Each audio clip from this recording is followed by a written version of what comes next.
Finish the job, son. Eliza, honey, he's coming for you.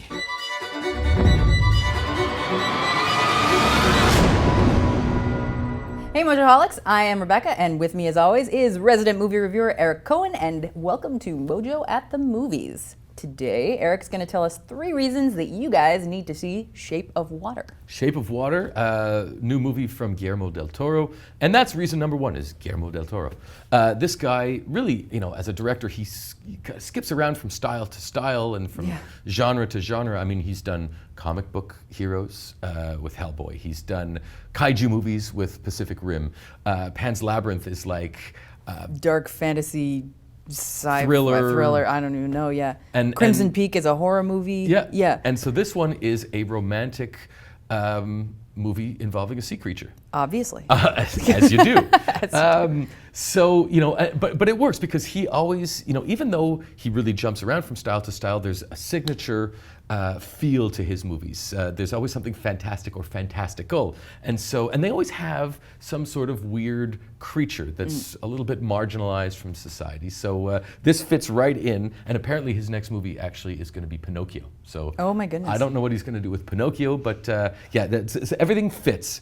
And so this is the story of Eliza, and she is a mute custodian, a cleaning lady at a secret lab in Baltimore in 1962, where at one point, early on in the movie, they bring in this creature, top secret creature that they found in a river in South America, and she's just cleaning and happens to fall in love with this creature. I feel like the plot summary of this movie does not do it justice because it seems ridiculous, and you're like, how does this make a movie that's coherent and watchable? But and really does a very good job of it. And that really can be attributed, that's the next reason you should see this, is the acting. I mean, the acting is so well done. Sally Hawkins plays Eliza. And Sally Hawkins, we know her, she really kind of became familiar to, I guess, most North American audiences with Blue Jasmine. But then she's also been in Paddington, which, by the way, is a great, great kids movie. And I'm looking forward to Paddington 2. That's cute. But I digress. So she does a great job, and especially because she plays a mute. And you would think that the tendency would be to overact. Yeah, go over the top, yeah. Yeah, I mean, if you can't use your words, then you use your body language. And all too often, I think people would go way too far with that. And she walks that line so well. She's very expressive with her eyes and with her face. And there's this kind of luminous quality to her acting, but she's not the only one. I mean, she carries the movie. One of the major standouts, of course, is Michael Shannon. Right. I mean, he shines in every movie that he's in, and he always plays a baddie. And of course, well, almost always. Almost always. And he plays a baddie in this one, Strickland, who's just like maniacal. And Shannon is so good in everything he does. Apparently, the story goes, while they were on set, his name became synonymous with, you Shannoned it. In other words, if you nailed it in your first take, then it's that scene was Shannoned. And so, he's a great presence in this movie, and he really adds a lot to the story as the big bad mean guy. It doesn't hurt that she also has Octavia Spencer playing her very chatty best friend. Her neighbor across the hall is played by Richard Jenkins. And he's one of those that guy actors. Right, exactly. I think our audience would know him from Cabin in the Woods. He's one of the 2 workers in the, well, I'm giving away the plot of that movie. Right, exactly. But anyway. And also 6 Feet Under. He's the dad in 6 Feet Under. Right. And I love this actor. And he plays a guy who's kind of, he's a commercial, he's an artist for commercials or poster art in the 1960s, and he's frustrated because he's gay, but he can't really come out of the closet because it's not really accepted in those times, and he's in love with the guy who works at the pie shop down the street. And speaking of pie, by the way, key lime pie plays a big role in this movie, as do green, gelatinous green, teal green, everything is green. So the color palette, it plays a big role. The symbolism of water. I mean, the art department and the production department, they really go into fine detail, and everything just looks right. And everything envelops you in this movie. Sounds like Oscar bait. Well, already it's got 14 nominations at the Critics' Choice, so it's beat everybody else at Critics' Choice. I was talking about actors, so there's also Doug Jones, who plays Can't forget him. the creature, and he plays the creature in all of Del Toro's movies, and he's very much inspired by the creature from the Black Lagoon. And the story goes, Del Toro was inspired when he saw that movie. He was 7 years old and he saw it, and he didn't like the way it ended. He wanted the characters in that movie to end up in kind of a romantic situation, and so he used to draw himself. He would draw like the creature from the Black Lagoon and the woman, going on dates and eating ice cream together and all this stuff. And so he always wanted Such a bizarre thing. Well, he is a bizarre guy, Yeah. right? No. Yeah.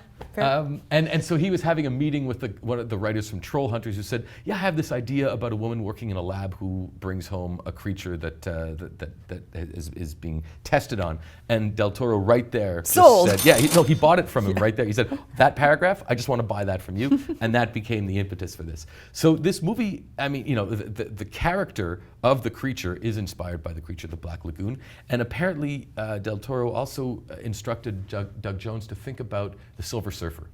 The way he kind of stands. He's very muscular, this character. He's a sexy monster. He's a pretty attractive monster for what it's worth, and I guess it has to be if you want to create a believable love story between a woman and a creature, then you have to make him look pretty cool. And so It sounds kind of like an old school monster movie, but with that old school romance going on. Yes, and that would be another reason to see this movie, is the reverence for all things old Hollywood. So in the movie, she introduces the creature to old music, Benny Goodman, and old movies. There's Bojangles. There's references to tap dancing, and she lives upstairs from an old theater that I think was filmed at the Elgin Theatre in Toronto, which is a beautiful old, gorgeous theatre from back in the day. And so, and her and her next door neighbor, Richard Jenkins, they're always watching these tap movies, and sometimes they kind of even get into almost tap dance routines. And there's even a scene where it just goes black and white, and it's almost like a dream sequence where Eliza and the creature are engaged in like they're like Fred Astaire and Ginger Rogers just dancing through, and then the water kind of envelops them, and it's all very dreamy. It's very cool, and I guess if I were to come away with anything, I would say that this movie, it's kind of like Creature from the Black Lagoon meets Beauty and the Beast meets E.T. Meets Free Willy, directed by Wong Kar-wai. Oh, jeez. And all of this because Del Toro. Of course. Right. So, in anybody else's hands, this would never, ever work. I mean, I'm just imagining the pitch meeting where he's like, okay, so here's the idea. No, that's what I'm saying. I find that the pitch of this movie makes no sense, but... And yet when you saw the trailer, you went, Yes, when I saw the trailer, I said, you know it. what? It makes sense. I see it. Because he has that style. And apparently he only went to one studio. He went to... was it Fox Searchlight, and he said, here's my idea, and they said, sold, let's do it. There you go. And so those are reasons you should see it, and those are reasons you should see it. Thanks for watching, guys. See you next time. I deliver. What'd you say to me? What did she say? What is she saying? She is saying thank you. Check out these other great clips from WatchMojo and subscribe for new videos every day.